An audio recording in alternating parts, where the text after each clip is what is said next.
Hello guys, welcome back to Rani Siri officials. నేను ఈరోజు మరో వీడియోతో మీ ముందుకు వచ్చాను. మేము మసాలా దోశ చేస్తున్నాము. దానికోసం ముందుగా ఆలూని బాయిల్ చేసుకొని పక్కన పెట్టుకోవాలి.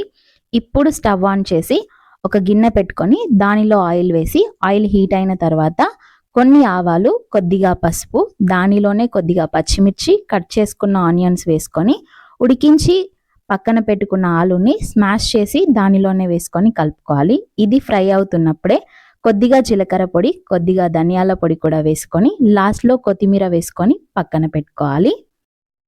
తరువాత దోశ వేసుకొని మనం ఆల్రెడీ రెడీ చేసుకున్న మసాలాని దోశ పైన పెట్టుకొని ఫోల్డ్ చేసి మరి కాసేపు కాల్చుకుంటే మన మసాలా దోశ రెడీ. అండ్ మన రాణి స్వీట్స్ నుండి మీరేదైనా ఐటెంని ఆర్డర్ చేసుకోవాలి అంటే స్క్రీన్ పైన కనిపిస్తున్న నెంబర్కి వాట్సాప్ చేయండి. సబ్స్క్రైబ్.